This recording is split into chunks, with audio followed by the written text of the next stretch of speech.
सदाशिवसमारम्भां शङ्कराचार्यमध्यमाम् अस्मदाचार्यपर्यन्तां वन्दे गुरुपरम्पराम्। हरिः ओम् श्रीगुरुभ्यो नमः। हरिः ओम् वसुदेवसुतं देवं कंसचाणूरमर्दनं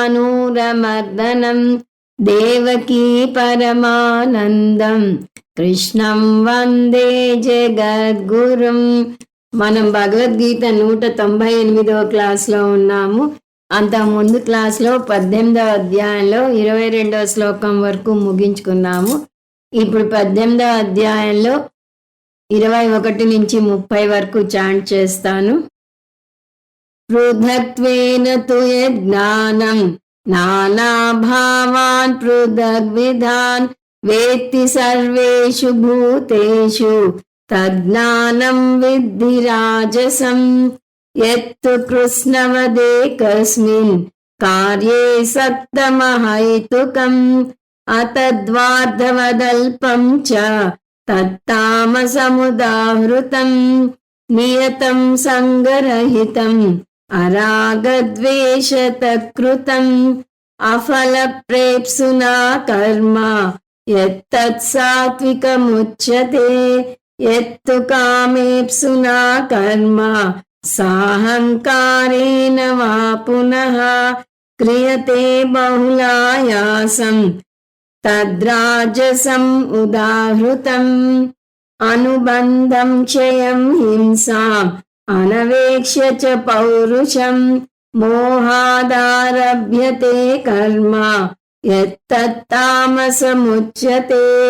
ముక్తసంగో నహం వాది ధృత్యుత్సాహసమన్వితః సిద్ధ్యసిద్ధ్యో నిర్వికారః కర్తా సాత్వికముచ్యతే. రాగీ కర్మఫలప్రేప్సుః లుబ్ధో హింసాత్మకో శుచిః హర్షశోకాన్వితః కర్తా రాజసః పరికీర్తితః. అయుక్త ప్రాకృతస్తబ్ధః శఠో నైష్కృతికోలసః విషాదీ దీర్ఘసూత్రీ చ కర్తా తామస ఉచ్యతే. బుద్ధేర్భేదం ధృతేశ్చైవ గుణతస్త్రివిధం శృణు. ప్రోచ్యమానం అశేషేణ పృథక్త్వేన ధనంజయ. ప్రవృత్తించ నివృత్తించ కార్యాకార్యే భయాభయే బంధం మోక్షం చ యా వేత్తి బుద్ధిః సా పార్థ సాత్వికీ. 18వ అధ్యాయాన్ని ప్రధానంగా 5 అంశాలుగా విభజించవచ్చు అని చూస్తూ వస్తున్నాం. అవి 1 సాత్విక సన్యాస యోగం శ్లోకాలు 1 నుంచి 12 వరకు, 2 జ్ఞానయోగం శ్లోకాలు 13 నుంచి 17 వరకు, 3 6 అంశాల విశ్లేషణ శ్లోకాలు 18 నుంచి 40 వరకు, 4 కర్మయోగము జ్ఞానయోగము శ్లోకాలు 41 నుంచి 66 వరకు, 5 ఉపసంహారము శ్లోకాలు 67 నుంచి 78 వరకు.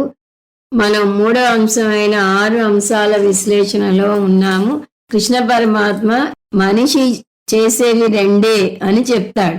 అది అయితే నేర్చుకుంటూ ఉండటం, లేకపోతే పని చేస్తూ ఉండటం. అంటే కర్మ జ్ఞానం ఈ రెండిటి మధ్య తిరుగుతూ ఉంటాడు అని. కర్మ చేయాలన్నా త్రిపుటి కావాలి, జ్ఞానం పొందాలన్నా త్రిపుటి కావాలి అని చూసాం. జ్ఞాన వ్యవహారానికి త్రిపుటి జ్ఞానం, జ్ఞేయం, జ్ఞాత కావాలి. కర్మ వ్యవహారానికి త్రిపుటి కర్త, కరణం, కర్మ కావాలి. ఈ వృత్తం ఆగాలి అంటే ఆత్మజ్ఞానానికి రావాలి. ఒక్క ఆత్మజ్ఞానం పొందితేనే కోరికలన్నీ దగ్ధమవుతాయి. కోరికలు దగ్ధమైతేనే కర్మ చేయటం మానుతాడు మనిషి. ఈ 6 అంశాలలో 3 అంశాలను ముందు కృష్ణ పరమాత్మ చర్చిస్తాడు. జ్ఞానం, జ్ఞేయం, పరిజ్ఞాత.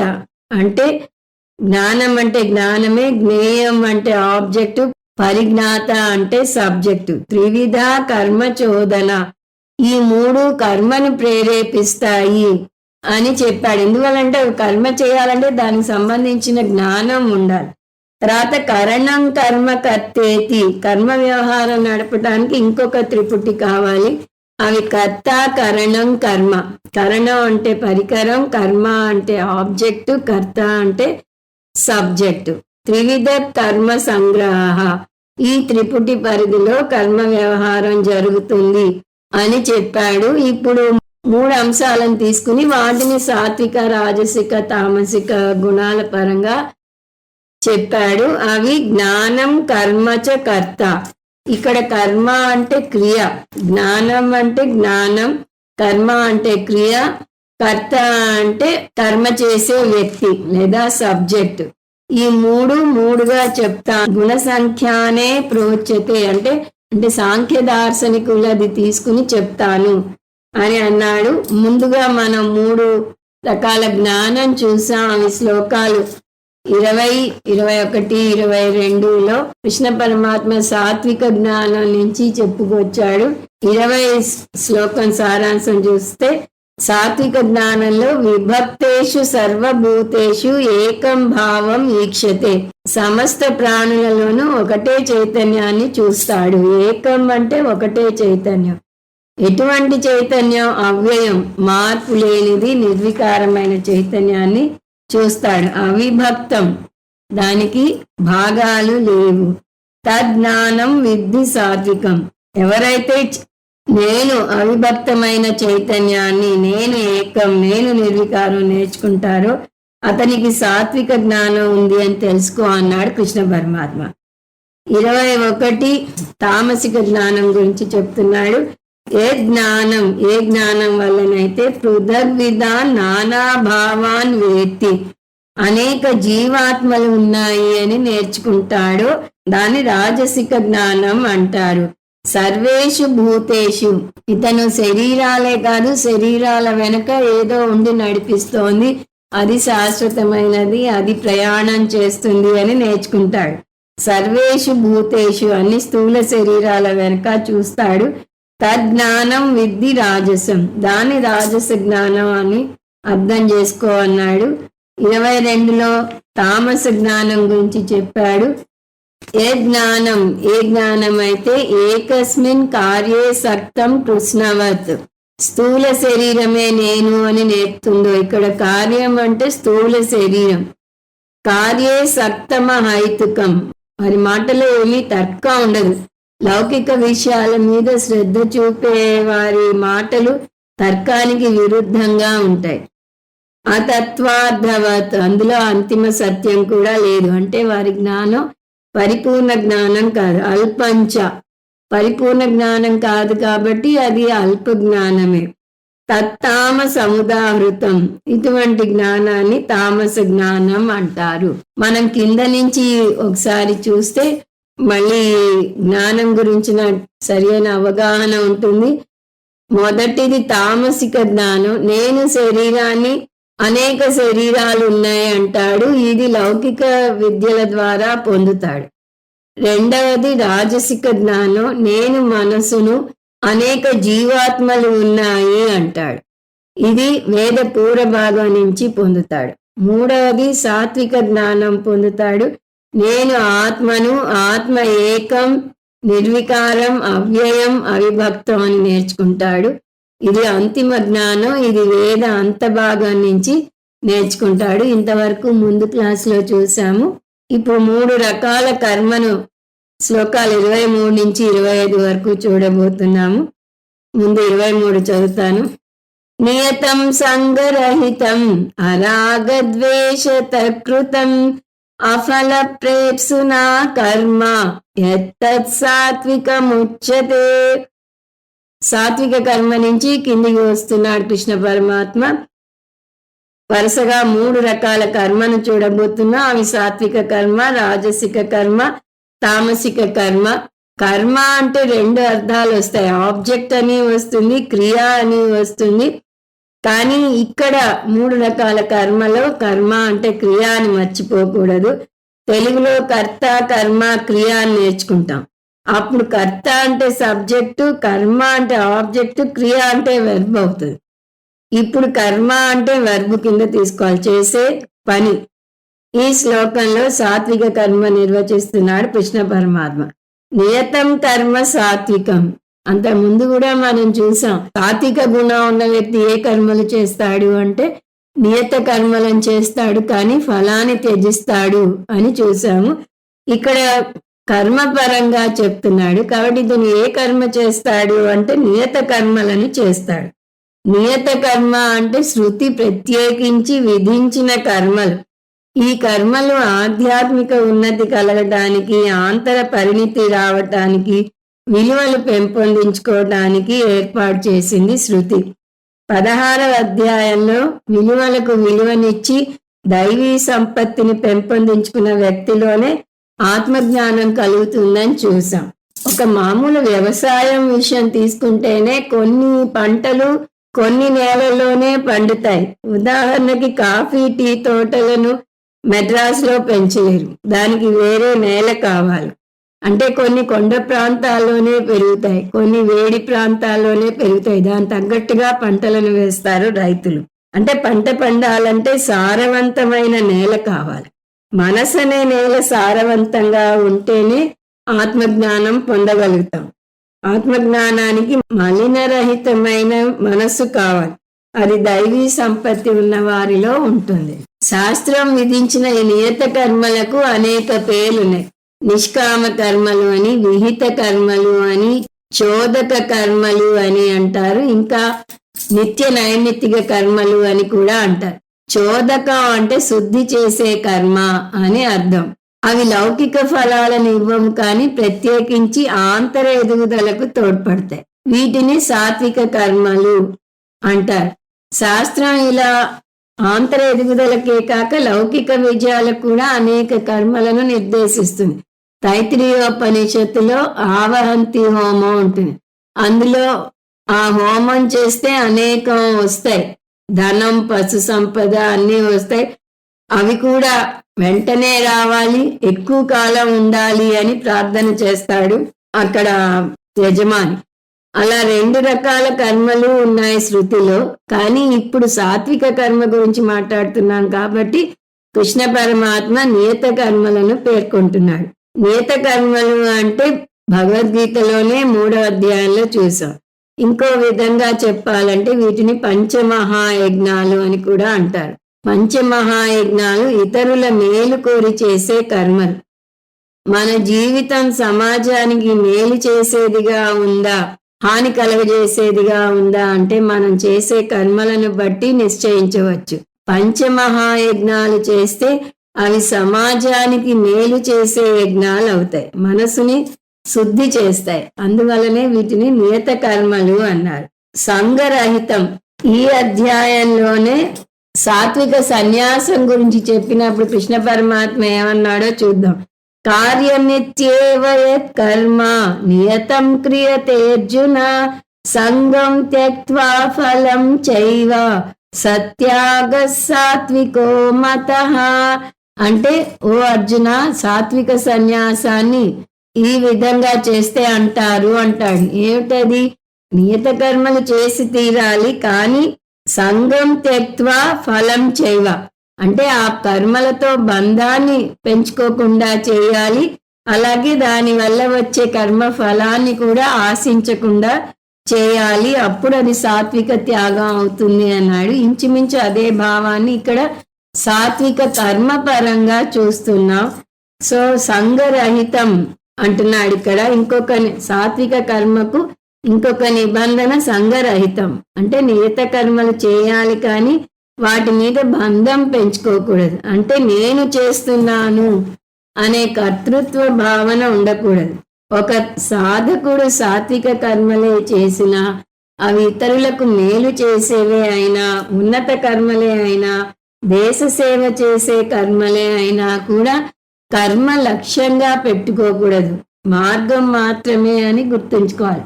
మరి లక్ష్యం ఏమిటి? వేదాంత బోధ అవ్వాలి.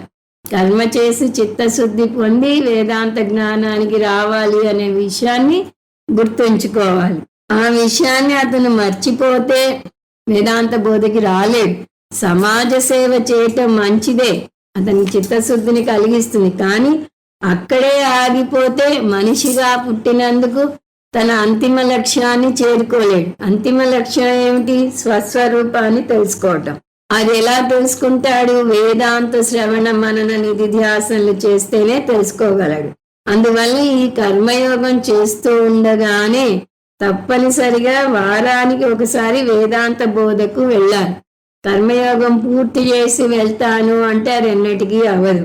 అందువల్ల కృష్ణ పరమాత్మ అటువంటి వారికి చెప్తున్నాడు, మీరెంతన్నా సేవ చేయండి, కానీ నిదానంగా ఏదో ఒక రోజు దాని నుంచి ఎదిగి ఆత్మ విచారణకు రండి అంటున్నాడు. కొంతమంది అంటారు, నేను సంఘ సేవ చేస్తున్నాను, వారికి ఎంతో మేలు చేస్తున్నాను, అది వదిలేసి స్వార్థపూరితమైన ఆత్మజ్ఞానం నేర్చుకోవటం ఏమిటి, అది నా ఒక్కడికే ఉపయోగపడుతుంది కదా అని. ఇవన్నీ అపోహలు. సంఘ సేవ చేయాల్సినంత మేరకు చేస్తారు. దాని తర్వాత మనిషిగా పుట్టినందుకు స్వస్వరూప జ్ఞానం పొందాలి. అందువల్ల కృష్ణ పరమాత్మే చెప్తున్నాడు, ఎంతైనా సేవ చేయండి, కానీ ఆత్మ విచారణకు రండి అని చెప్తున్నాడు. ఆత్మ విచారణకు రావాలంటే కర్మలకు అంకితమైపోకూడదు. చూడండి భేదం.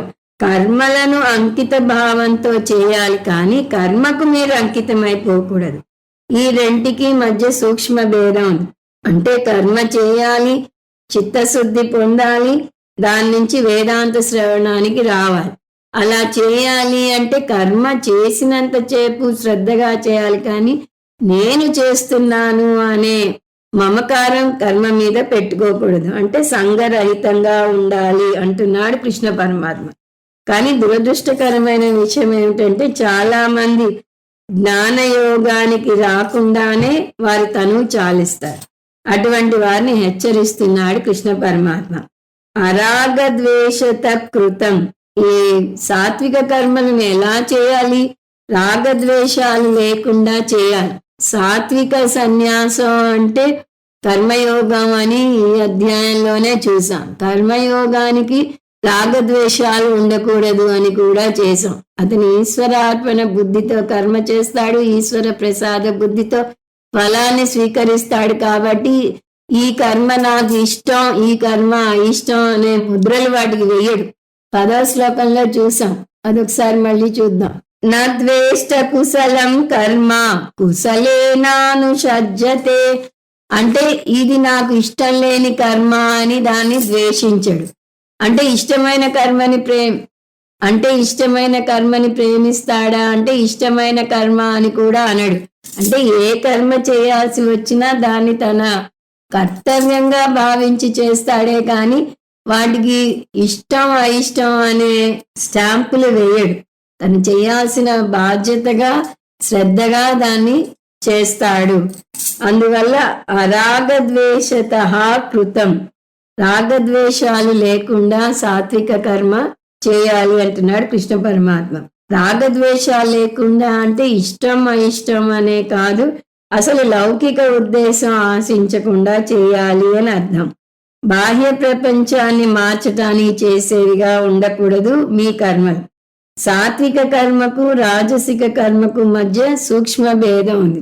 రాజసిక కర్మలో ప్రపంచాన్ని మారుస్తే తనకు ఆనందం వస్తుంది, తన కుటుంబ సభ్యులను మారుస్తే తనకు ఆనందం కలుగుతుంది అని అనుకుంటాడు. చాలా మంది స్వామీజీని వారింటికి పిలుస్తారు. ఎందుకు? వారి కుటుంబ సభ్యులను మారమని సలహా ఇస్తారనే ఆశతో. తాము మారాలని వారు అనుకోరు, ఎందుకంటే తమలో ఏమీ దోషాలు లేవనుకుంటారు. కుటుంబ సభ్యులే మారాలి అనే దృఢ నిశ్చయంతో ఉంటారు. పైగా తాము చెప్తే తమ కుటుంబ సభ్యులు వినరు, కానీ పూజ్యులైన స్వామీజీ చెప్తే విని మారతారని నమ్మకం. నేను కూడా ఒకసారి స్వామీజీ దగ్గరికి వెళ్ళినప్పుడు, స్వామీజీ నా విష్ణు సహస్రనామం అర్థాలు బోధించారు, దాన్ని రాయమని మీరు చెప్పండి, నేను ఎంత చెప్పినా వినటం లేదు అంటే స్వామీజీ అని చెప్పలేదు.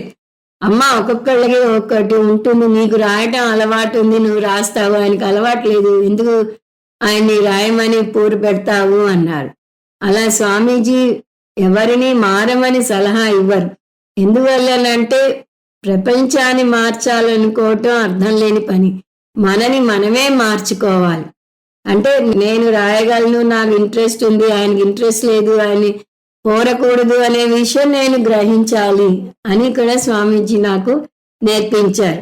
మనమేం చేస్తాం? ప్రపంచాన్ని మార్చాలని చూస్తాం.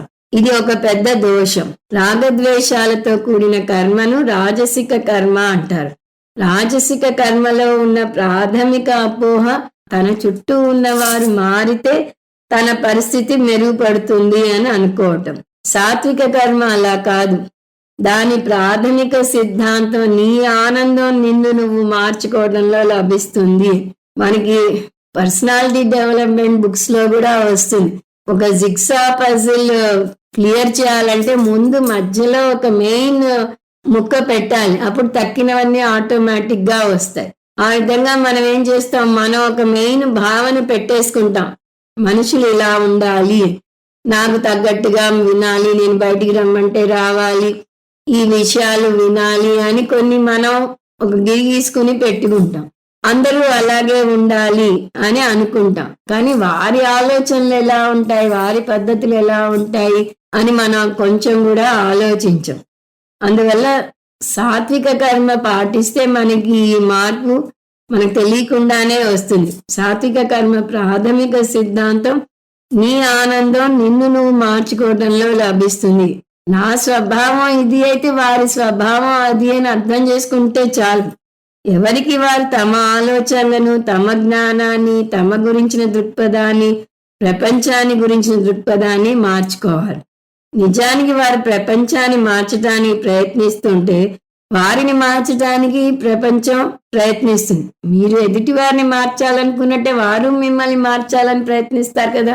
మీరు మారతారా? మారరు. కానీ కర్మయోగికి తనను తాను మార్చుకోవాలని తెలుసు. ప్రపంచం మీద అతనికి ఎటువంటి ఫిర్యాదు లేదు. అతనికి ఈ సూత్రం బాగా తెలుసు. నిన్ను మాత్రమే నువ్వు మార్చగలవు, నిన్ను నువ్వు మాత్రమే మార్చగలవు. రెండు చిన్న సెంటెన్స్లు ఉన్నాయి, వాటిలో సూక్ష్మ భేదం ఉంది. మళ్ళీ చెప్తాను చూడండి. నిన్ను మాత్రమే నువ్వు మార్చగలవు, నిన్ను నువ్వు మాత్రమే మార్చగలవు. మొదటి వాక్యంలో అర్థం నిన్ను మాత్రమే నువ్వు మార్చగలవు అంటే ఇతరులను నువ్వు మార్చలేవు అని. నిన్ను నువ్వు మాత్రమే మార్చగలవు అంటే ఇతరులు నిన్ను మార్చలేరు అని. అంటే దీని అర్థం ఇతరులను ఎవరు మార్చలేరు, ఎవరిని వారే మార్చుకోగలరు అని. అందువల్ల ప్రపంచంలో మార్చగలిగినది అంటూ ఏమైనా ఉంటే అది మిమ్మల్ని మీరే. అంతేకాదు మిమ్మల్ని మీరు తప్ప వేరే ఎవరు మార్చలేరు అని కూడా అర్థం చేసుకోవాలి. అందువల్ల కర్మయోగికి దేని మీదైనా ఫిర్యాదు ఉంటే అది తన మీదనే. సమస్య తనలోనే ఉందని తెలుసు. పూజ్య Swamiji slogan you are the problem, you are the solution. సమస్య నువ్వే, పరిష్కారం కూడా నువ్వే. చాలా మందికి సమస్య తనే అని తెలుసు, కానీ పరిష్కారం తనే అని తెలియదు. అక్కడ వస్తుంది గొడవ. కానీ కర్మయోగి ఈ సూత్రాన్ని అక్షరాలా పాటిస్తాడు. అందువల్ల అతని కర్మను అరాగద్వేషత కృతం అంటున్నాడు. అంటే అతని తన చుట్టూ ఉన్న వారి మీద రాగద్వేషాలు ఉండవు. అఫల ప్రేప్సున కృతం మళ్ళీ కలుపుకుంటాం. ఫలాపేక్ష లేకుండా కర్మ చేస్తాడు. ఒకవేళ ఏదైనా ఫలం కోరినా లౌకిక ఫలం కోరడు. చిత్తశుద్ధి కావాలి, తద్వారా జ్ఞానయోగ్యత ప్రాప్తి కావాలి అనుకుంటాడు. కర్మయోగం పాటిస్తే చిత్తశుద్ధి ముఖ్య ఫలం, దానికి అవాంతర ఫలం కూడా వస్తుంది అని శాస్త్రం మాట ఇస్తుంది. కానీ ఆ అవాంతర ఫలం కోసం ఎదురు చూడడు. ఎందుకు? అవాంతర ఫలాలను ఆశిస్తే వాటి పేరుకు విలువ ఉండదు, అవి ముఖ్య ఫలాలు అయిపోతాయి. అందువల్ల కర్మయోగి ఫలాన్ని ఆశించడు. అతనికి కలిగే మొదటి అవాంతర ఫలం శారీరక ఆరోగ్యం బాగుంటుంది. నిజానికి ఇప్పుడు డాక్టర్లు కూడా గుండె జబ్బు ఉన్న వారికి కర్మయోగాన్ని సూచిస్తున్నారు. అదేంటి డాక్టర్లకి కర్మయోగం గురించి ఏం తెలుసు అనకండి. వారు చెప్పేది అంత సూటిగా ఉండదు, కానీ వారు చెప్పిన లక్షణాలను బట్టి చూస్తే అది కర్మయోగి లక్షణాలని మనకి అర్థమవుతుంది. ఏమని చెప్తారు వారు? గుండె జబ్బు ఉన్న వారిని జీవితాన్ని తేలిగ్గా తీసుకోండి, మీరు దేని గురించి అయినా ఆందోళన చెందినంత మాత్రాన సమస్య మారదు, అందువల్ల ఆందోళన పడటం మానేయండి. ఇంకా మీరు ఆందోళన పడుతూ ఉంటే మీకు గుండె జబ్బు పెరిగి బైపాస్ సర్జరీ చేయాల్సి రావచ్చు అని అంటారు. దాని అర్థం ఏంటి? కర్మయోగం పాటించండి. కర్మయోగం మార్గం ఏమిటి? పని చేయండి, కానీ ఫలితం గురించి ఆలోచించకండి. ఎందువలనంటే ఏదొచ్చినా ఈశ్వర ప్రసాదంగా తీసుకోండి అని చెప్తుంది. అందువల్ల కర్మయోగి ఫలాపేక్ష లేకుండా కర్మ చేస్తాడు. ఎత్తత్ సాత్వికం ఉచ్యతే, అటువంటి కర్మను సాత్విక కర్మ అంటారు. ఈ స్థాయికి ఎదగాలంటే సాధకుడు సమస్య నాలోనే ఉంది అని అర్థం చేసుకోవాలి. అంటే అతను కర్మయోగి అవ్వాలి. మార్పు రావాల్సింది బాహ్య ప్రపంచంలో కాదు, నా మనసులో అని అర్థం చేసుకోవాలి. ఒక వ్యక్తి కొంచెం వెదర్ మారితే తరచూ అనారోగ్యం పాలవుతున్నాడు అంటే అర్థం అతనిలో రోగ నిరోధక శక్తి తగ్గినట్టు. అలాగే ఒక వ్యక్తి ప్రతిదానికి రాగద్వేషాలు చూపుతున్నాడు అంటే ఎదుటి వారి వల్ల కాదు ఆ సమస్య, తనలోనే కొంచెం రెచ్చగొడితే రెచ్చిపోయే మనస్తత్వం ఉంది, దాన్ని తగ్గించుకోవాలి అంటే తనే మారాలి అని అర్థం చేసుకోవాలి. ఆ మార్పు కోసం ప్రయత్నించాలి. ఇటువంటి కర్మను కర్మయోగం అంటారు. మనం కర్మయోగం అర్థం ఇప్పుడు కూడా చూసాం. కర్మయోగం అంటే ఈశ్వరార్పణ బుద్ధితో కర్మ చేయాలి, ఈశ్వర ప్రసాద బుద్ధితో కర్మను స్వీకరించాలి. అంటే కర్తగా మన కర్తవ్యం నెరవేరుస్తున్నప్పుడు ఈశ్వరునికి చేస్తున్నాను అనే అంకిత భావంతో చేయాలి. భోక్తగా కర్మ ఫలాన్ని స్వీకరించేటప్పుడు అది నా చేతిలో లేదు, ఈశ్వరుడు కర్మఫలదాత, ఆయన ఏమిస్తే అది నేను స్వీకరించాలి అనే భావనతో స్వీకరించాలి. సో సాత్విక కర్మ అంటే ఏమిటి అంటే నియత కర్మలను బంధం పెంచుకోకుండా రాగద్వేషాలకు అతీతంగా ఫలాపేక్ష లేకుండా చేసే కర్మ. ఇప్పుడు 24 చూద్దాం. ఎత్తు కామేప్సునా కర్మ సాహంకారేణ వా పునః క్రియతే బహుళాయాసం తద్రాజసం ఉదాహృతం. ఈ శ్లోకంలో రాజసిక కర్మ అంటే ఏమిటో నిర్వచించబోతున్నాడు కృష్ణ పరమాత్మ. సాత్విక కర్మ అంటే కర్మయోగం అని చూసాం. మరి రాజసిక కర్మ అంటే ఏమిటో చూద్దాం. క్రియతే బహుళాయాసం, రాజసిక కర్మను చాలా ఒత్తిడితో ఆందోళనతో చేస్తారు. అంటే చాలా శ్రమతో కూడిన పని. చాలా మందికి వారి పనిలో తీవ్రమైన తాకిడి ఆందోళన ఉంటుంది. ఈ ఆందోళనను రకరకాలుగా వ్యక్తపరుస్తారు. ఒకటి, అనారోగ్యం పాలవుతారు. కొంతమంది వారి కలిగిన ఆందోళనను ఒత్తిడిని బయటికి రాకుండా చిరునవ్వు వెనకాల దాచేస్తారు. వ్యాపార లక్షణాల్లో అదొకటి. తాము ఎలా ఉన్నా చిరునవ్వులు చిందిస్తూ ఉండాలి. అంటే మొహానికి రంగు పులుముకున్నట్టుగా చిరునవ్వు అనే వేషం వేసుకుంటారు. ఇది తెలియని వారి అబ్బాయి ఇతను ఎంత హాయిగా ఉన్నాడు, ఇతనికి ఏమి చీకు చింత లేదా అనుకుని ఈర్ష్యపడతారు కూడా. కానీ వీరు లోపల ఉడుకుతుంటారు. అవి తరువాత అనేక రకాలైన రోగాలుగా బయటపడతాయి. వీటిని సైకోసోమాటిక్ డిసీజెస్ అంటారు. రెండవ పద్ధతి, కోపిష్టిగా తయారవుతారు. కొంతమంది తమకు వచ్చే ఒత్తిడిని ఆందోళనను ఎదుటి వారి మీద చూపించేస్తూ ఉంటారు. ప్రతి చిన్నదానికి చిరుబురులాడుతూ ఉంటారు. దానికి సాధారణంగా బలయ్యేది భార్య పిల్లలే. పిల్లలు కూడా తప్పించుకుంటారు. అదిగో దుర్వాసుడు వస్తున్నాడు, యముడు వస్తున్నాడు అని తండ్రి ఇంటికి రాగానే గదిలోకి పారిపోయి పుస్తకం చదువుతున్నట్టు నటిస్తారు. కానీ భార్య ఎదుర్కోక తప్పదు. ఆయన కోపం అంతా భార్య మీద చూపిస్తాడు. భార్య అతని అరుపులను నిశ్శబ్దంగా భరిస్తుంది. అలా కొంతమంది ఆఫీసులోని చిరాకుని ఇంట్లో తీర్చుకుంటారు. మూడవ పద్ధతి, వ్యసనాలకు బానిసలవుతారు. ఎవరి మీద చూపించలేకపోతే సరాసరి ఆఫీస్ నుంచి ఏ క్లబ్కో వెళ్ళి అక్కడ తాగి తందనాలాడి పేకాటలాడి ఇంటికి ఎప్పుడో రాత్రికి వస్తారు. దానివల్ల వారు బాధపడతారు, ఆరోగ్యం దెబ్బతింటుంది, కుటుంబంలో కలహాలు వస్తాయి, కుటుంబం విడిపోయే ప్రమాదం కూడా ఉంది. ఈ విధంగా ఇలాంటి పరుగు పందెంలో ఉన్న జీవితంలో ఈ ఆందోళనలకు ఏదో విధమైన జరిమానా చెల్లించక తప్పదు. అది కాక మామూలు జీవితాన్ని ప్రశాంతంగా గడపలేని వారికి శాస్త్రం చదివే అవకాశం ఎక్కడుంటుంది? దానిలో కష్టమైన అంశాలను అర్థం చేసుకునే ప్రశాంతత ఎలా ఉంటుంది? ఎప్పుడూ కలతలతో నిండిన మనసుకు ప్రశాంతత అంటే ఏమిటో తెలియదు. ప్రశాంతంగా కుటుంబంతో కొంత సమయాన్ని గడపడం తెలియదు. గీతా బోధకో ఉపనిషత్తుల బోధకో వెళ్ళడం అసలే కుదరదు. ఇటువంటి జీవితం చాలా దురదృష్టకరమైన జీవితం. నిజానికి తన కార్పొరేట్ సంస్థలో నిచ్చెన మెట్లు ఎన్నో ఎక్కి ఉండవచ్చు, పెద్ద హోదాకి రావచ్చు, లక్షల్లో జీతం ఉండవచ్చు, కానీ ముఖ్యమైన ప్రశాంతత లోపిస్తుంది. అతనికి మాత్రమే కాదు, అతని చుట్టూ ఉన్న వారికి కూడా ప్రశాంతత ఉండదు. ఆఫీస్లో కూడా చిరుబురులాడుతుంటారు కొంతమంది. వారి కింద పనిచేసే వారు అగ్గగ్గలాడిపోతూ ఉంటారు. ఇది రాజసిక కర్మకు తిరుగులేని ఉదాహరణ. బహుళాయాసం అంటే ఆయాసం అంటే ఒత్తిడి, ఆందోళన, కలత, కంగారు మొదలైనవి. లోపల అగ్నిపర్వతం మండుతూ ఉంటుంది. ఆ అగ్నిపర్వతం ఎప్పుడు పేలుతుందో ఎవరికీ తెలియదు. ఇటువంటి జీవితంలో లౌకిక విజయం పొందవచ్చు, కానీ కుటుంబ జీవనం ఉండదు, ప్రశాంతత ఉండదు, దైవ చింతన ఉండదు. అయినా పర్వాలేదు, నాకు అదే కావాలి అంటే శాస్త్రం ఏం బలవంత పెట్టదు. ఆల్ ది బెస్ట్, ఎప్పుడో అప్పుడు మీరే వెనక్కి వస్తారు అంటుంది. కామేప్సునా క్రియతే.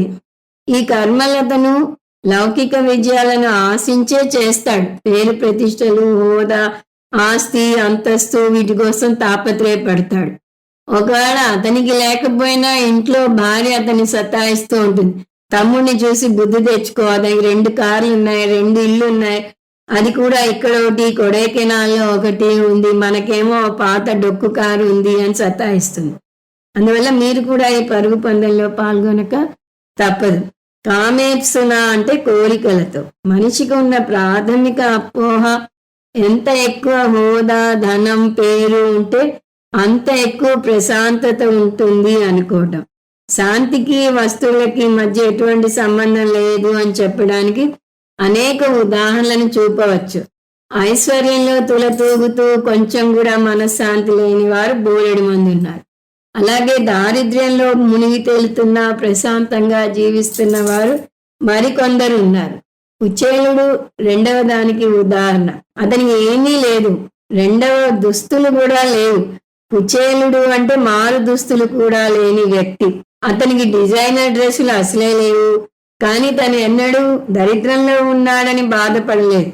మరి ఎందుకు కృష్ణ పరమాత్మ దగ్గరికి వెళ్ళాడు అంటే పంపబడ్డాడు. సాహంకారేణ, ఈ రాజసిక కర్మలు చేసే వ్యక్తి అహంకారంతో పని చేస్తాడు.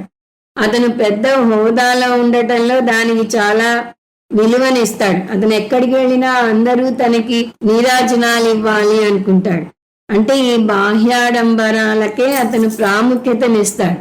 పైగా ఎక్కడికైనా వెళ్తే తనకి రాచ మర్యాదలు చేయాలని ఎదురు చూస్తాడు. ఒకవేళ వాళ్ళు చేయకపోతే వారి మీద మండిపడతాడు.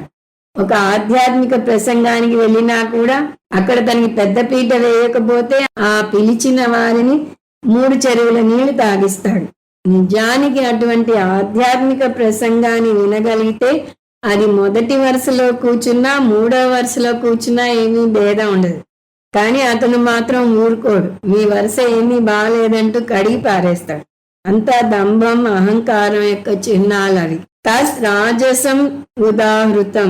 అటువంటి కర్మను రాజసిక కర్మ అంటారు అంటున్నాడు కృష్ణ పరమాత్మ. అంటే లౌకిక విజయాల కోసం అహంకార దర్పంతో ఒత్తిడి, ఆందోళనలకు లోనై చేసే కర్మ రాజసిక కర్మ. ఇప్పుడు తామసిక కర్మ. శ్లోకం 25. అనుబంధం క్షయం హింసాం అనవేక్ష్య చ పౌరుషం మోహాదారభ్యతే కర్మ యత్తతామసముచ్యతే. ఈ శ్లోకంలో తామస కర్మను నిర్వచించబోతున్నాడు. ఆలోచనారహితమైన కర్మ, సరి అయిన ప్రణాళిక లేని కర్మ తామస కర్మ కిందకు వస్తుంది అంటున్నాడు కృష్ణ పరమాత్మ. కర్మయోగంలో సరి అయిన ప్రణాళిక ఉండాలి. చాలా మందికి భవిష్యత్తు గురించిన ప్రణాళిక వేసుకోవడానికి భవిష్యత్తు మీద ఉన్న బెంగకు మధ్య ఉన్న సూక్ష్మ భేదం తెలియదు. ప్రణాళిక అంటే మీరు ప్రయత్నపూర్వకంగా చేసేది. ఒక తీర్థయాత్రకు వెళ్ళాలి అనుకుంటే దానికి సంబంధించి అనేక ప్రణాళికలు వేయాలి. ఏ ఊరు వెళ్ళాలి, ఎప్పుడు వెళ్ళాలి, సెలవులు ఎన్ని రోజులు ఉన్నాయి, మీరు ఒక్కళ్ళు వెళ్ళాలా, మీ కుటుంబ సభ్యులతో వెళ్ళాలా, అదొక ప్రశ్న. తర్వాత ఎలా వెళ్ళాలి, కారులో వెళ్ళాలా, విమానంలో వెళ్ళాలా, ఎక్కడ ఉండాలి, ఇవన్నీ ఎంత ముందుగా బుక్ చేయాలి. ఇలా భవిష్యత్తు గురించి ప్రణాళిక వేసుకుంటే ఇప్పుడు వర్తమానంలో మీ పని చాలా సమర్థవంతంగా సాగుతుంది. అందువల్ల ప్రణాళిక అంటే మీరు ప్రయత్నపూర్వకంగా చేసే పని. వేదాంతం ఎటువంటి ప్రణాళికలు వేసుకు తీరాలి అంటుంది. అది సాత్విక కర్మలోకి వస్తుంది. అది మీకున్న తెలివితేటలను చూపిస్తుంది. భవిష్యత్తు గురించిన బెంగ అంటే ఏమిటి? ప్రణాళికలన్నీ వేసేసుకున్నాక తీరి కూర్చుని బెంగపడటం. రైలు టికెట్ కొన్నాక ఆ రోజు రైలు వెళ్తుందో లేదో, లేదా డీరైల్ అయిపోతుందో, లేదా ఎవరైనా స్ట్రైక్ చేస్తారో, ఇలా అనేక బెంగలు పడతారు. వార్తాపత్రికల్లో రైలు ప్రమాదాల గురించి చదువుతూ ఉంటారు. కొన్ని బోగీలు తిరగబడిపోవటం గురించి చదువుతారు. అందువల్ల ఆ రోజే అది అయిపోతుంది అని కంగారు పడుతూ ఉంటారు. అది కూడా వారికి తెలియకుండానే జరిగిపోతుంది. ఏది ప్రణాళికో ఏది బెంగో ఎలా తెలుస్తుంది అంటే, ప్రణాళిక మీరు ప్రయత్నపూర్వకంగా చేసే పని కాబట్టి మీరు ఏ రోజు కావాలంటే ఆ రోజు ప్రణాళిక వేసుకోవచ్చు. నేను ఫలానా రోజు ఫలానా సమయానికి ఈ పని గురించి ప్రణాళిక వేస్తాను అనుకోగలరు. మీరు డిసెంబర్లో క్రిస్మస్ సెలవులో ఎక్కడికన్నా వెళ్దాం అనుకుంటే ఇప్పుడు ఇంకా మార్చే, ఇప్పటి నుంచి వేయక్కర్లేదు, కొన్ని నెలల తర్వాత ప్లాన్ చేయవచ్చు అని దాన్ని పోస్ట్పోన్ చేయవచ్చు. లేదా కుటుంబంతో వెళ్లే తీర్థయాత్ర అయితే కుటుంబ సభ్యుల్ని కూర్చోబెట్టి వాటిలోని కష్ట సుఖాలను వారితో చర్చించవచ్చు. సో దానికి సాయంకాలం 4 గంటలు కూర్చుందా అని ఒక సమయాన్ని ఫిక్స్ చేసుకోవచ్చు. అంటే ప్రణాళిక ఎప్పుడు వేయాలో దానికి మీరు మీకు అనుకూలమైన సమయాన్ని ఎన్నుకోవచ్చు. కానీ బెంగ అలా కాదు, మీకు తెలియకుండానే మీలో దూసుకు వస్తుంది. నేను ఇవాళ సాయంకాలం మా అబ్బాయి గురించి 5 నుంచి 6 వరకు బెంగపడతాను, రేపు సాయంకాలం మా అమ్మాయి పెళ్లి గురించి 1 గంట సేపు బెంగపడతాను, వచ్చే వారం మనవడి గురించి బెంగపడతాను అని ప్రణాళికలు వేసుకోలేరు. ఎన్నడూ అలా చేయలేరు. మీ ప్రమేయం లేకుండానే, మీకు తెలియకుండానే, ఇంకా మాట్లాడితే మీ అనుమతి లేకుండానే బెంగ దూసుకు వచ్చేస్తుంది. బెంగ ఇది ఉచితం, ఇది అనుచితం అని కూడా ఆలోచించరు. మీరు ఈ భగవద్గీత బోధను చాలా శ్రద్ధగా వింటుండగా, అయ్యో శ్రద్ధగా వింటున్నాడే తర్వాత వద్దామే అని ఆలోచించరు. మీ అనుమతి లేకుండా మధ్యలో దూసుకు వచ్చేస్తుంది. దీన్ని బెంగ అంటారు. భవిష్యత్తు గురించి బెంగపడుతూ కూర్చుంటే అది ఇప్పటి మీ పనిలో సామర్థ్యాన్ని తగ్గిస్తుంది, మిమ్మల్ని బలహీనులను చేస్తుంది, మీ శక్తిని హరించి వేస్తుంది. బెంగ మీ శక్తిని హరించి వేస్తే ప్రణాళిక మీకు శక్తిని ఇస్తుంది. బెంగ బలహీనులను చేస్తుంది. చూడండి తమాషా, 2 భవిష్యత్తుకు సంబంధించినవి అయినా వాటి ప్రభావంలో అంత వ్యత్యాసం ఉంది. ఒకటి మిమ్మల్ని బలవంతుల్ని చేస్తే ఇంకొకటి మిమ్మల్ని నిర్వీర్యం చేస్తుంది. సాత్విక కర్మలలో ప్రణాళిక ఉంటుంది, తామసిక కర్మలలో ఉండదు. అతను ఏది చెయ్యాలనిపిస్తే అది చేసేస్తాడు. నాకు చెయ్యాలనిపించింది చేశాను అంటాడు చాలా సింపుల్ గా. పౌరుషం అనవేక్ష. పౌరుషం అంటే ఇక్కడ సామర్థ్యం.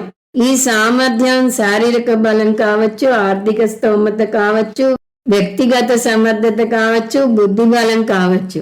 ఇవేమైనా తనకు ఉన్నాయా లేదా అని కూడా బేరీజు వేసుకోడు. చెయ్యాలనుకుంటే చేసేస్తాడు. ఒక చిన్న కోర్సులో చేరాలనుకుంటే కూడా అనేక విషయాలను బేరీజు వేసుకోవాలి. దానికి తగ్గ ఆర్థిక స్తోమత ఉందో లేదో చూసుకోవాలి. దాన్ని చదివి అర్థం చేసుకునే బుద్ధి బలం ఉందో లేదో చూసుకోవాలి. అంత శ్రమ శరీరం తట్టుకోగలదో లేదో కూడా చూడాలి. లేకపోతే తలకు మించిన బాధ్యతను స్వీకరించినట్టు అవుతుంది. ఆఖరికి భోజనం చేసేటప్పుడు కూడా ఎంతవరకు తినాలో తెలియాలి. కొంతమందికి లెక్క తెలియకుండా తిన్నాక చాలా భుక్తాయాసంతో అవస్థ పడతారు. అలా కాకుండా ఇంకా కొంచెం తినగలను అనిపిస్తుండగానే ఆపేయాలి. తామసిక వ్యక్తికి ఇటువంటి ప్రణాళికలంటే ఏమిటో తెలియదు. అనవేక్ష అంటే తన సామర్థ్యాన్ని తెలుసుకోకుండా పని చేస్తాడు. అనుబంధం. అనుబంధం అంటే ఇక్కడ అర్థం అనుబంధం కాదు, పరిణామం. తను చేసే పనుల వల్ల కలిగే పరిణామాలు ఏమిటో ముందు వెనుకలు కూడా ఆలోచించకుండా చేసేస్తాడు తామసిక వ్యక్తి. తన పై అధికారి తన మీద అరిస్తే దాని పర్యవసానం ఆలోచించకుండా తను కూడా అరిచేస్తాడు. ఫలితం మర్నాడే ఉద్యోగం పోతుంది. అలా చాలా మంది వారి కోపాన్ని తట్టుకోలేక బాసులతో గొడవ పెట్టుకుని ఉద్యోగాలు మారిన వాళ్ళు ఉంటూ ఉంటారు. గట్టిగా 6 నెలలు ఒక ఉద్యోగంలో స్థిరంగా ఉండరు ఇటువంటి వారు. ఎందువల్ల అంటే పరిణామాన్ని చూడకుండా బాసు మీద, తోటి ఉద్యోగుల మీద అరుస్తూ ఉంటాడు. పై అధికారి మీద తిరిగి అరిచే ముందు ఒక విషయం ఆలోచించుకోవాలి. ఈ ఉద్యోగం నాకు అవసరమా, నేను వారికి అవసరమా? సంస్థ తన మీద ఆధారపడి ఉంటే అది వేరే విషయం. తనే ఆ ఉద్యోగం మీద ఆధారపడి ఉంటే దాని తర్వాత వచ్చే పర్యవసానాన్ని ఆలోచించి మరీ ముందుకు వేయాలి. కానీ తామసిక కర్మలో ఈ పరిణామాలు ఆలోచించే ప్రసక్తి ఉండదు. క్షయం అంటే ఖర్చు. జీవితంలో ఏం సాధించాలన్నా దానికి తగ్గట్టుగా ఖర్చు పెట్టాలి. ఖర్చు అంటే డబ్బుకు సంబంధించే కాదు, శరీర శ్రమ కూడా వస్తుంది. రోజుకు 12 గంటలు పని చేయాల్సి వచ్చినా, రాత్రి డ్యూటీ చేసే ఉద్యోగం చేపట్టాల్సి వచ్చినా శరీరం ఆ శ్రమను తట్టుకోగలదో లేదో అంచనా వేసుకోవాలి. అందువల్ల క్షయం అంటే శారీరక శ్రమ, ఆర్థిక స్తోమత రెండు చూసుకోవాలి. హింసాం, తను చేసే పని వల్ల ఎవరికైనా హాని జరుగుతుందేమో అని చూసుకోవాలి. ఏ పని చేపట్టినా దానివల్ల మంచి అవుతుంది, చెడు అవుతుంది. అణుబాంబులను మంచికి వాడవచ్చు, చెడుకు వాడవచ్చు. దేశ పురోభివృద్ధి కోసం రోడ్లను విశాలం చేయడానికి మొదలు పెడతారు. కానీ ఆ తతంగంలో భాగంగా ఎన్నో ఇళ్లను నేలకూల్చాల్సి ఉంటుంది. అది కాక కాలుష్యం పెరుగుతుంది. ఆ విధంగా ఏ పని చేసినా మంచి చెడు రెండూ ఉంటాయి. వాటిని బేరీజు వేసుకుని ముందుకు సాగాలి. కానీ చాలా మంది చెడు పట్టించుకోరు. ఆ సమస్యని కూడా పూర్తిగా బేరీజు వేయరు. ఎప్పుడు ఏ స్థితిలో ఉంటే అప్పుడు అది బాగా లేనట్టు అనిపించి వెంటనే బాగున్నట్టుగా అనిపించిన దానికి దూకుతారు. ఉదాహరణకు అద్దె ఇంట్లో ఉంటే యజమానితో నిరంతరం ఘర్షణ పడుతున్నారనుకోండి. నేను అద్దె ఇంట్లో ఉండటం వల్ల కదా ఇన్ని మాటలు పడుతున్నాను, నాకే ఒక సొంత ఇల్లు ఉంటే ఎవరు నన్ను ఏమీ అనరు అని అప్పటికప్పుడు సొంత ఇల్లు కొనుక్కుని దానిలోకి మారిపోతాడు. కానీ అక్కడ సమస్యలు తీరుతాయా? ఇంకా ఎక్కువ అవుతాయి. అద్దె ఇల్లు అయితే నచ్చబోతే మారవచ్చు. సొంత ఇంట్లో ఏమైనా సమస్యలు వస్తే మారలేడు, వాటిని భరించాలి. ఇక్కడ సమస్యలు ఇంకా కొత్త వస్తాయి, ఎక్కువ వస్తాయి. సొంత ఇల్లు అంటే సమస్యలు మీ సొంతం అవుతాయి. అద్దె ఇంట్లో నచ్చకపోతే ఇల్లు మారారు. ఇది ఏ విషయంలో అయినా వర్తిస్తుంది. కొంతమంది ఉద్యోగంలో జీతం బాగాలేదు, ఫలానా కంపెనీ దీనికి రెట్టింపు జీతం ఇస్తోంది అని దూకుతారు. కానీ అక్కడ రెట్టింపు పని చేస్తుంది, దానికి మళ్ళీ సిద్ధంగా లేరు. వీళ్ళు నా రక్తం పిండేస్తున్నారని వాపోతూ ఉంటారు. చేరిన కొన్నాళ్ళకే వారు ఆశించినంతగా రంగుల ప్రపంచంగా కొత్త ఉద్యోగం లేదు అనిపిస్తుంది. చాలా మంది అలా ఉద్యోగం మారి మళ్ళీ వెనక్కి వారి పాత ఉద్యోగానికి వెళ్ళిన సందర్భాలు కూడా చూస్తూ ఉంటాం. అందువల్ల ఒక కోణంలోంచే చూస్తే మీకు తెలియని సమస్యలు వేరే రూపంలో చుట్టుముడతాయి. అంటే మీ పరిస్థితి పెనం మించి పొయ్యిలోకి పడ్డట్టయింది. మీరేమో తంతే బూరల గంపలో పడ్డాననుకుని వెళ్ళారు, కానీ పరిస్థితి తారుమారైంది. ఏ విషయానికి సంబంధించిన ఏ పని చేపట్టాలన్నా కూడా దానిలో మంచి చెడు రెండూ ఉంటాయి. ఏ ఒక్క పనిలో కూడా కేవలం మంచే ఉండదు. సన్యాసం స్వీకరించాలన్నా కూడా అందులో ఉండే కష్టాలు అందులో ఉంటాయి. అందులో సన్యాసం స్వీకరించాక మళ్ళీ వెనక్కి వచ్చే అవకాశం ఉండదు. అది వన్ వే ట్రాఫిక్. అందువల్ల సన్యాసం స్వీకరించే ముందు దానిలో ఉన్న కష్ట నష్టాలను బేరీజు వేసుకుని అప్పుడు దూకాలి. అందువల్ల ఏదైనా ఒక పని చేయాలి అంటే 2 దశలు ఉన్నాయని లెక్కేసుకోవాలి. ఒక దశ కష్ట నష్టాలు ఏమున్నాయో తెలుసుకోవాలి. తెలుసుకున్నాక అది తట్టుకు నిలబడగలనా లేదా అని బేరీజు వేసుకోవాలి. కానీ తామసిక కర్మ చేసే వ్యక్తి ఇవన్నీ ఆలోచించడు. ఆచి తూచి పని చేసే ప్రసక్తే లేదు. ఏది తోస్తే అది చేసేస్తాడు. తర్వాత చేసిన కొత్త పని బాగాలేదని బాధపడతాడు. Action in Heist and repentance at leisure అని ఒక సామెత ఉంది. త్వరపడి పనిచేసి జీవితాంతం బాధపడతాడు అని. మోహాద్ ఆరభ్యతే కర్మ యత్ తత్ తామసం ఉచ్యతే. అందువల్ల కేవలం అజ్ఞానంతో చేసే పనిని తామసిక కర్మ అంటారు అంటున్నాడు కృష్ణ పరమాత్మ. అంటే వివేకరహితంగా చేసే కర్మ. సో ఇప్పుడు టూకీగా తామస కర్మ గురించి చూస్తే, తన సామర్థ్యాన్ని చూసుకోకుండా, పర్యవసానాలు చూడకుండా, ప్రణాళిక లేకుండా అనాలోచితంగా అజ్ఞానంతో చేసే కర్మ. ఇక్కడితో 3 రకాల కర్మ గురించి అయిపోయింది. మళ్ళీ దాని టూకీగా వెనక నుంచి ముందుకు చూద్దాం. అప్పుడు కింద నుంచి పైకి వెళ్ళినట్టు అవుతుంది. అంటే తామసిక కర్మ నుంచి చూద్దాం. శ్లోకం 25 తామసిక కర్మ. తన సామర్థ్యాన్ని చూసుకోకుండా, పర్యవసానాలు ఆలోచించకుండా, ప్రణాళిక లేకుండా అనాలోచితంగా అజ్ఞానంతో చేసే కర్మ. 24 రాజసిక కర్మ, లౌకిక విజయాల కోసం అహంకార దర్పంతో ఒత్తిడి ఆందోళనకు గురై చేసే కర్మ. 23 సాత్విక కర్మ, నియత కర్మలను బంధం పెంచుకోకుండా రాగద్వేషాలకు అతీతంగా ఫలాపేక్ష లేకుండా చేసే కర్మ. ఇప్పటిదాకా కృష్ణ పరమాత్మ చెప్పిన వాటిని చూస్తే తామసిక ప్రవృత్తిని వీళ్ళంత త్వరగా వదిలివేయాలి అని అర్థమవుతుంది. ఎందుకంటే అది నీ ఆధ్యాత్మిక ఎదుగుదలకు ఆటంకం కలిగిస్తుంది. మనం గుణాల పరంగా ఉపోద్ఘాతంలో చూసినప్పుడు కూడా చూసాం, తామసిక గుణం ఉన్న వ్యక్తి ఆధ్యాత్మికంగా ఎదగడు సరికదా, ఇంకా కిందకు పడతాడు. రాజసిక గుణం ఉన్న వ్యక్తి ఆధ్యాత్మికంగా ఎదగడు, కిందికి పడడు. సాత్విక గుణం ఉన్న వ్యక్తి ఆధ్యాత్మికంగా ఎదుగుతాడు. అందువల్ల తామసిక గుణం ఏ అంశంలోనైనా సరే తగ్గించుకుంటూ రావాలి.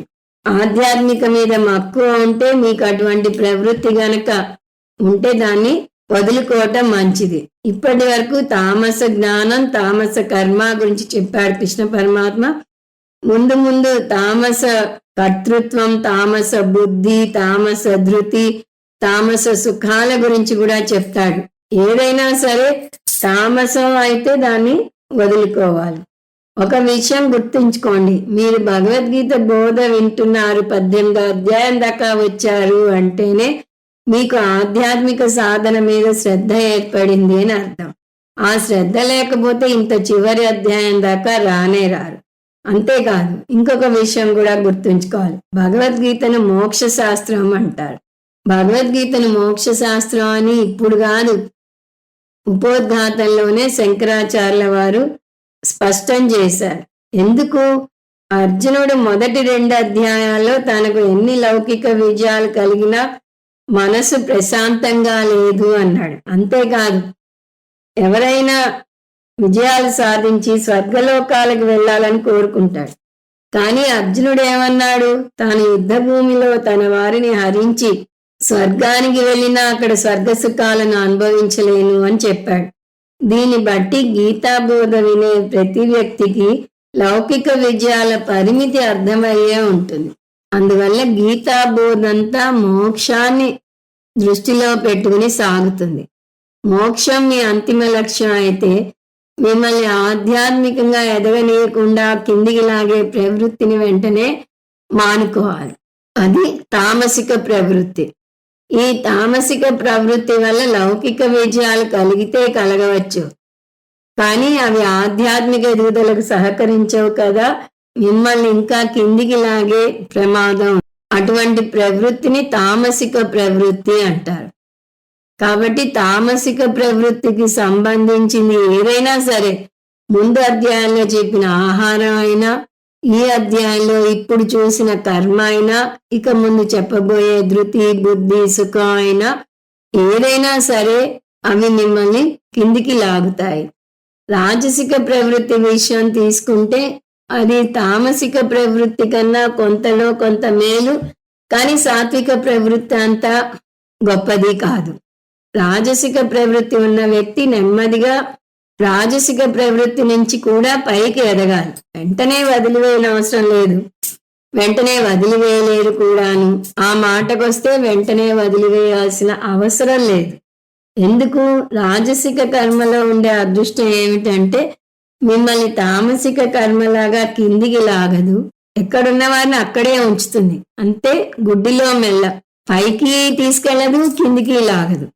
అది రాజసిక జ్ఞానం అవని, రాజసిక కర్మ అవని, రాజసిక బుద్ధి, సుఖం, ధృతి ఏదైనా అవని, మిమ్మల్ని ఎక్కడున్న వారిని అక్కడే ఉంచుతుంది. అంటే పైకి తీసుకువెళ్ళదు, కిందికి లాగదు.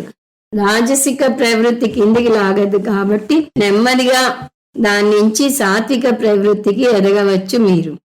అంతేకాదు రాజసిక ప్రవృత్తికి ఉండే లాభం దానికి ఉంది. కర్మయోగాన్ని పాటించడానికి కూడా రాజసిక ప్రవృత్తి ఉండాలి, రాజసిక జీవన విధానం ఉండాలి. కర్మయోగం అంటే సమాజానికి సేవ చేయటం అని చూసాం. సేవ చేయాలి అంటే రజోగుణం ఉండాలి. చిత్తశుద్ధి పొందాక రజోగుణాన్ని తగ్గించుకోవచ్చు. గీతా బోధకు రావాలన్నా కూడా రజోగుణం ఉండాలి. అందువల్ల పూర్తిగా రజోగుణాన్ని కొట్టివేయలేము. దాని మీద మనకు ద్వేషము లేదు. రజోగుణం కొంచెం ఉండొచ్చు, పర్వాలేదు. కొంచెం రజోగుణం, కొంచెం గీతాబోధ ఉండాలి. అంటే లౌకిక విజయాలు పొందండి, ధనం సంపాదించండి, హుషారుగా ఉండండి, సమాజ సేవ చేయండి, ఇవన్నీ చేసి చిత్తశుద్ధి పొందండి. కానీ ఇవి చేస్తూ ఉండగానే వారానికి ఒకసారన్నా గీతాబోధకు రండి. అందువల్లనే కొంచెం రజోగుణం, కొంచెం గీతాబోధ ఉండాలి అన్నాం. అందువల్ల మీలో తామసిక ప్రవృత్తి కనుక ఉంటే దాని వెంటనే పారద్రోలండి. రాజసిక ప్రవృత్తి ఉంటే నెమ్మదిగా పైకి ఎదగండి. సాత్విక ప్రవృత్తి లేకపోతే దాన్ని పెంపొందించుకోండి.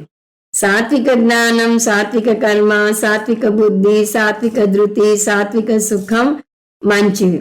వాటిని పెంపొందించుకుంటే అవి మిమ్మల్ని నెమ్మదిగా జ్ఞాన మార్గానికి తీసుకువెళ్ళి మోక్షం కలిగేలా చేస్తాయి.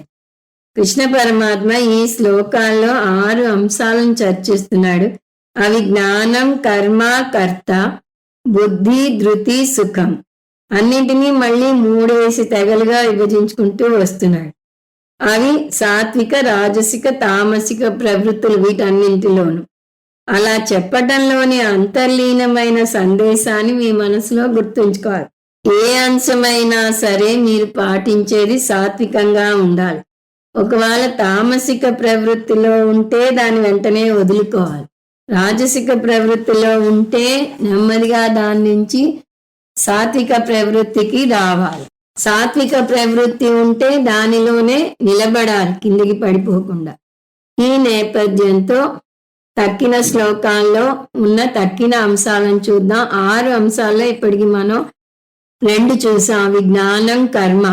కర్త అంశాన్ని వచ్చే శ్లోకాల్లో చెప్తాడు కృష్ణ పరమాత్మ. 3 రకాల కర్త గురించి శ్లోకాలు 26 నుంచి 28 వరకు చూస్తాము. అది వచ్చే క్లాస్లో చూద్దాం. ఓం తత్సత్. సర్వం శ్రీ కృష్ణార్పణమస్తు. ఓం పూర్ణమద పూర్ణమిదం పూర్ణాత్ పూర్ణముదచ్యతే పూర్ణస్య పూర్ణమాదాయ పూర్ణమేవావశిష్యతే. ఓం శాంతి శాంతి శాంతి. హరి ఓం. శ్రీ గురుభ్యో నమః. హరి ఓం.